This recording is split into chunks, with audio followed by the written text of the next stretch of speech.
उत्तर प्रदेश की 9 विधानसभा सीटों के लिए जो उपचुनाव होने जा रहे हैं, उसको लेकर अखिलेश यादव ने घोषणा कर दी है। यही नहीं, भारतीय जनता पार्टी ने भी 7 सीटों में अपने उम्मीदवारों की घोषणा कर दी है। दिलचस्प बात यह है कि वो अपने एक सहयोगी दल संजय निषाद को कहीं ना कहीं नाराज कर रहे हैं अपनी इस घोषणा के साथ। मगर यह बात स्पष्ट होती जा रही है दोस्तों, हर गुजरते दिन के साथ, कि बहराइच में जो सांप्रदायिक हिंसा हुई थी, जिसमें राम गोपाल मिश्र नाम का एक शख्स मारा गया था, जिसकी हत्या कर दी गई थी, उसका सीधा लिंक, जी हां, उस सांप्रदायिक हिंसा का अब सीधा लिंक कहीं ना कहीं विधानसभा चुनावों से, विधानसभा चुनावों के उपचुनावों से दिखाई दे रहा है। आज अखिलेश यादव ने बाकायदा राहुल गांधी के साथ इस तस्वीर के साथ ऐलान किया। उन्होंने क्या कहा आपके स्क्रीन पर? हमने ये ठाना है, संविधान, आरक्षण, सौहार्द बचाना है, बापू साहेब लोहिया के सपनों का देश बनाना है। दूसरी तरफ खबर क्या आती है दोस्तों? 2 खबरें आती हैं। पहला, याद कीजिएगा दोस्तों, दैनिक भास्कर के स्टिंग ऑपरेशन में 2 उपद्रवी दिखाई देते हैं, और वो उपद्रवी क्या कह रहे होते हैं कि हमें पुलिस ने सिर्फ 2 घंटे की छूट दी थी, वरना हम पूरे महाराजगंज को जला देते। पुलिस ने आखिरकार उनको गिरफ्तार कर लिया है।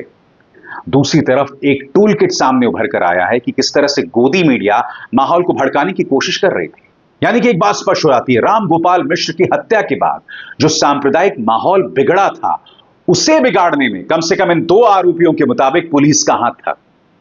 तो यह सवाल भी तो किया जाना चाहिए ना कि जब मुस्लिम बाहुल इलाके से यात्रा निकल रही थी, तो वहां पुलिस तैनात क्यों नहीं थी? दोनों समुदायों से बातचीत क्यों नहीं हुई थी? अगर पुलिस ये सब करती तो स्वाभाविक सी बात है, राम गोपाल मिश्र की जान बचाई जा सकती थी।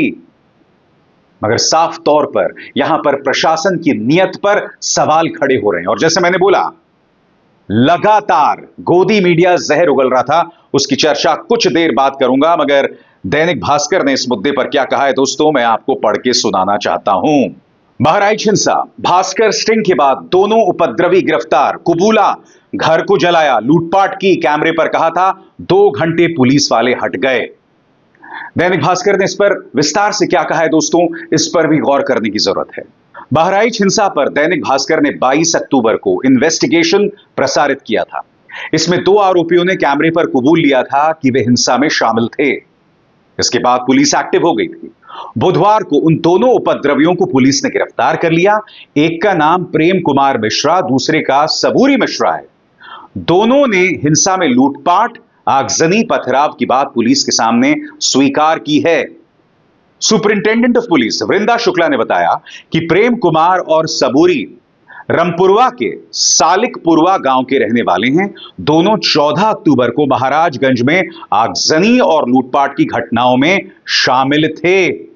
स्पष्ट होता जा रहा है दोस्तों कि कहीं ना कहीं प्रशासन की मिली भगत थी, और अब तक ना भारतीय जनता पार्टी ना पुलिस ने इस बात का कोई जवाब दिया। उल्टा इनके विधायक सुरेश्वर सिंह सामने आए थे, जिसमें उन्होंने जो एफआईआर दर्ज की थी, उसमें भाजपा के नेताओं का नाम लिया था, और बाद में यह कहते हुए पलट गए थे कि एफआईआर दर्ज करने से कोई गुनहगार नहीं हो जाता। इनका बयान था कि अगर कार का शीशा ना चढ़ा होता तो मेरे बेटे की मौत हो जाती। और एफआईआर इन्होंने दर्ज करवाया खुद भाजपा के कार्यकर्ताओं को लेकर। यह पूरा मामला किस तरह से एक तार से जुड़ा हुआ है, उसकी हमें चर्चा करनी पड़ेगी। यानी कि एक धार्मिक जुलूस निकाला जाता है, माहौल को भड़काया जाता है, एक व्यक्ति की मौत हो जाती है, और उसके बाद फिर सांप्रदायिक हिंसा होती है, और उसमें प्रशासन पूरी तरह से नाकारा दिखाई दे रहा है। बहरहाल, जैसे मैंने कहा दोस्तों, इंडिया गठबंधन 9 सीटों पर लड़ेगा चुनाव, या यह कहा जा सकता है कि समाजवादी पार्टी के चिन्ह पर 9 सीटों पर जो है उपचुनाव लड़े जा रहे हैं। कांग्रेस ने कहा है कि जिस तरह से समाजवादी पार्टी ने हरियाणा में अपना उम्मीदवार नहीं उतारा, उसी तरह से हम इस बार उम्मीदवार नहीं उतार रहे हैं। मगर भारतीय जनता पार्टी में जूतम पैजार चल रही है। उन्होंने संजय निषाद को दरकिनार कर दिया। उसकी चर्चा में कुछ देर बाद करूंगा, मगर मैं आपको बतलाना चाहता हूं कि अखिलेश यादव ने इस घोषणा में कहा क्या, इसके एक एक शब्द पर गौर करना पड़ेगा दोस्तों। बात सीट की नहीं, जीत की है। इस रणनीति के तहत इंडिया गठबंधन के संयुक्त प्रत्याशी सभी 9 सीटों पर समाजवादी पार्टी के चुनाव चिन्ह साइकिल के निशान पर चुनाव लड़ेंगे। कांग्रेस और समाजवादी पार्टी एक बड़ी जीत के लिए एकजुट होकर कंधे से कंधा मिलाकर साथ खड़ी है। इंडिया गठबंधन इस उपचुनाव में जीत का एक नया अध्याय लिखने जा रही है। कांग्रेस पार्टी के शीर्ष नेतृत्व से लेकर बूथ स्तर तक के कार्यकर्ताओं के साथ आने से समाजवादी पार्टी की शक्ति कई गुना बढ़ गई है। इस अभूतपूर्व सहयोग और समर्थन से सभी 9 विधानसभा सीटों पर इंडिया गठबंधन का एक एक कार्यकर्ता जीत का संकल्प लेकर नई ऊर्जा से भर गया है। यह देश का संविधान, सौहार्द और पिछड़ा दलित अल्पसंख्यक का मान सम्मान बचाने का चुनाव है। इसीलिए हमारी सबसे अपील है, एक भी वोट ना घटने पाए, एक भी वोट ना बंटने पाए। देश हित में इंडिया गठबंधन की सद्भाव भरी ये एकता और एकजुटता आज भी नया इतिहास लिखेगी और कल भी। दूसरी तरफ दोस्तों, भारतीय जनता पार्टी ने 7 सीटों में अपने उम्मीदवार की घोषणा कर दी है। बची 2 सीटों में 1 सीटें आरएलडी को जा सकती हैं। वो कौन सी 7 सीटें हैं और किस तरह से संजय निषाद को दरकिनार किया गया है, उस पर गौर करने की जरूरत है। वो 7 सीटें हैं कुंदरकी, गाजियाबाद, खैर, करहल, फूलपुर, कटेहरी और मझवा सीट। दोस्तों, आपको 2 सीटों पर गौर करना पड़ेगा, कटेहरी और मझवा। यहां पर भारतीय जनता पार्टी ने अपने उम्मीदवार को उतारकर कहीं ना कहीं संजय निषाद को ठेंगा दिखाया है। और मैं आपको यह भी बतलाना चाहता हूं कि किस सीट पर किसे उतारा गया है। उन नामों पर भी आपको गौर करना चाहिए। बीजेपी ने कुंदरकी सीट से रामवीर सिंह ठाकुर, गाजियाबाद से संजीव शर्मा, खैर से सुरेंद्र दिलेर, करहल से अनुजेश यादव, फूलपुर से दीपक पटेल, कटेहरी से धर्मराज निषाद, मझवा से सुचिस्मिता मौर्य को मैदान में उतारा है। और 2 सीटें जो बच गई हैं वो कौन कौन सी हैं? मीरापुर और सीसामऊ। और ये बताया जा रहा है कि इनमें से 1 सीट जो है मीरापुर, वो जयंत चौधरी के आरएलडी को जा सकती है। तो आप देख सकते हैं दोनों ही पक्षों ने 9 की 9 सीटों के लिए, भाजपा ने 7, 2 को छोड़ के, और इंडिया गठबंधन ने 9 सीटों के लिए नामों की घोषणा कर दी है। मगर जो मैं आपसे बार बार कह रहा हूं उस पर गौर करने की जरूरत है। वो टूल किट जिसके सहारे बहराइच में सांप्रदायिक हिंसा फैलाई गई। याद कीजिएगा दोस्तों, दैनिक भास्कर ने क्या स्टिंग ऑपरेशन किया था। वो 2 आरोपी जिन्हें गिरफ्तार किया गया था, यहां पर वो किरदार दिखाई देते हैं। सुनिए। कुछ आदमी गद्दारी कही गए ने पूरा महाराष्ट्र खत्म हो जाता, इस वाले टाइम दी ना 2 घंटा का। दैनिक भास्कर के हिडन कैमरे पर यह कबूलनामा बहराइच हिंसा में शामिल 2 उपद्रवियों का है। क्या यह हिंसा पहले से प्लान्ड थी? इस सवाल का जवाब जानने के लिए दैनिक भास्कर ने इन्वेस्टिगेशन की, जिसमें 3 किरदार सामने आए। पहला उपद्रवी, दूसरा पुलिस अफसर और तीसरा वो थाना प्रभारी जिस पर कार्रवाई हुई। हिंसा से जुड़े उपद्रवियों ने कहा पुलिस ने सिर्फ 2 घंटे की छूट दी, अगर वो गद्दारी नहीं करते तो पूरा महाराजगंज जला देते। लोग जनता पूरी पागल हो गई कि अब एक बार मुसलमानों को गिरा देना है, क्या समझो। ये एजेंसी जल गई, गाड़ियां जल गई। तो जी हां, और इसी दौरान गोदी मीडिया किस तरह का जहर उगल रहा था दोस्तों, इस पर भी गौर करने की जरूरत है, खासतौर से जी न्यूज। सबसे पहले दोस्तों आपके सामने एबीपी न्यूज, उसका एक एक नाखून उन्होंने उखाड़ दिया। बहराइच हिंसा की भयावह कहानी आप जानते हैं दोस्तों, पुलिस ने स्पष्ट कर दिया था कि ना नाखून उखाड़ा गया था, ना करंट लगाया गया था, मगर ये न्यूज चैनल्स लगातार झूठ बोल रहे थे। एबीपी न्यूज के बाद जी न्यूज, जिसने सारे रिकॉर्ड तोड़ दिए। आखिरी सांस तक हिंसा पर योगी का तगड़ा ऐलान, सुनते ही कांप उठे मुसलमान। तेवर देखिए, लहजा देखिए। फिर ये देखिए जी न्यूज, एक और मिसाल। बहराइच के बाद मुजफ्फरनगर, यूपी में हालात बेकाबू, हिंदुओं पर टूट पड़े हजारों मुसलमान, उतरी फोर्स। दुर्गा मूर्ति विसर्जन में यूपी में बवाल, गुस्से में योगी, अधिकारियों को खुली छूट। बहराइच हिंसा में सबसे बड़ा खुलासा, फंस गए कई नेता, अब चलेगा योगी का हंटर। और इसमें आप देखिए अखिलेश यादव की तस्वीर है। अखिलेश यादव ने यही तो कहा था कि इस हिंसा में साफ तौर पर भारतीय जनता पार्टी का हाथ था। आप मुझे बताइए ना, आप एक संवेदनशील इलाके से धार्मिक जुलूस निकालते हैं और वहां पर पुलिस तैनात ही नहीं होती है, याद कीजिएगा बाराबंकी में क्या हुआ था। एक मस्जिद के सामने मां बहन की गालियों देने वाला एक गाना बजाया जाता है, डीजे पर गाना चलाया जाता है, चप्पल फेंकी जाती है। प्रशासन उस वक्त भी क्या कर रहा था? बाराबंकी में भी यह हो सकता था। सबसे बड़ी बात मैं समझना चाहता हूं दोस्तों, चंद सालों पहले तक ऐसी धार्मिक यात्राओं में डीजे नहीं बजते थे।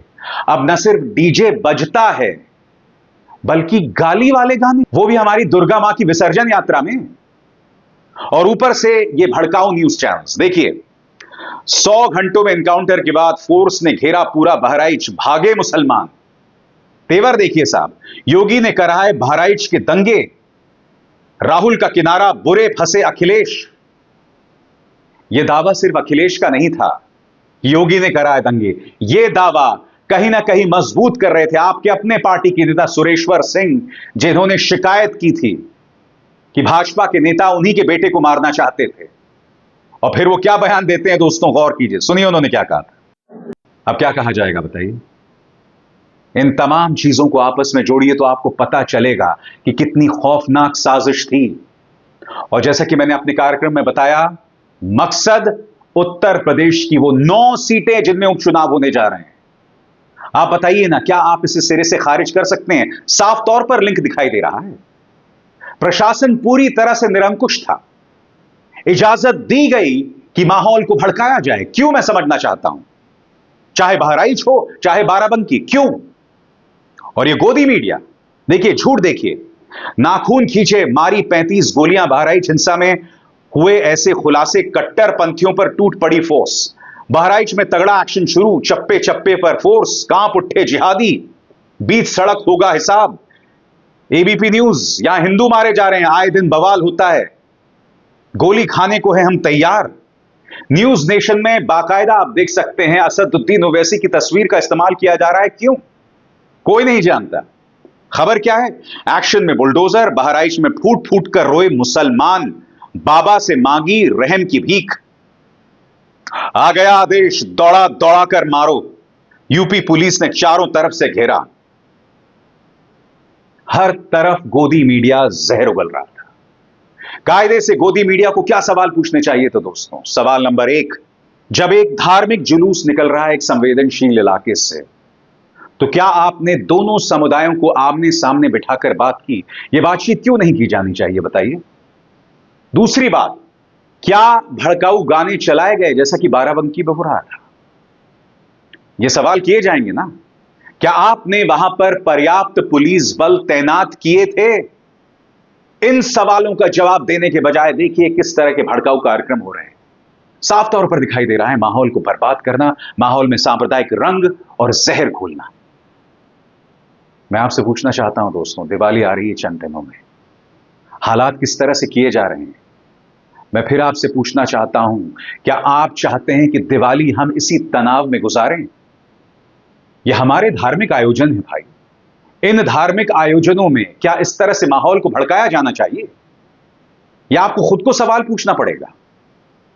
इस मुद्दे पर हिंदू मुसलमान करना बहुत आसान है, बहुत आसान है, मगर अगर हम मर्म तक नहीं पहुंचेंगे, इस मुद्दे की जड़ तक नहीं पहुंचेंगे, तो हम अपने समाज को बर्बाद कर देंगे। और यह मत सोचिए कि समाज को बर्बाद करने से कोई एक वर्ग खुश रह पाएगा, ऐसा नहीं होने वाला है। दूसरी तरफ सुप्रीम कोर्ट के आदेश के बावजूद बुलडोजर कार्रवाई जारी है बहराइच इलाके में। यह बताया जा रहा है कि व्यक्ति का नाम अजीजुर रहमान है, मगर जब बुलडोजर चलाने के लिए गाड़ी पहुंच रही है तो उसमें नाम शमशुद्दीन बताया जा रहा है। साफ तौर पर सुप्रीम कोर्ट ने कहा है कि जब तक अवैध निर्माण वाली बात ना हो तब तक आप बुलडोजर नहीं चला सकते, अगर वो आरोपी है तो। यह सुप्रीम कोर्ट का आदेश है। अब प्रशासन यह कह रहा है कि पहले से ही आदेश था, ये तो इत्तेफाक है कि अब जाकर हम बुलडोजर चला रहे हैं। मगर ऐसे कैसे हो सकता है कि जिनके घर में बुलडोजर चल रहा है उन्हीं के बच्चों को गिरफ्तार भी किया गया? यह कैसा इत्तेफाक हो सकता है? यानी कि सुप्रीम कोर्ट के आदेशों की अनदेखी हो रही है, लोगों को सांप्रदायिक जहर में झोंका जा रहा है, सांप्रदायिक दलदल में उन्हें जो है फेंका जा रहा है। समाज को अंदाजा भी नहीं है कि वो किस नर्क से गुजर रहे हैं। हम इन मुद्दों से मुंह नहीं मोड़ सकते हैं दोस्तों। सिर्फ इसलिए कि 9 सीटों में उपचुनाव होने वाले हैं, इसका मतलब यह नहीं कि माहौल को तहस नहस कर दिया जाए। सवाल तो पूछा जाएगा दोस्तों और जवाब मांगा जाएगा। अभिसार शर्मा को दीजिए इजाजत। नमस्कार। स्वतंत्र और आजाद पत्रकारिता का समर्थन कीजिए, सच में मेरा साथी बनिए। बहुत आसान है दोस्तों, इस ज्वाइन बटन को दबाइए और आपके सामने आएंगे ये 3 विकल्प, इनमें से एक चुनिए और सच के इस सफर में मेरा साथी बनिए।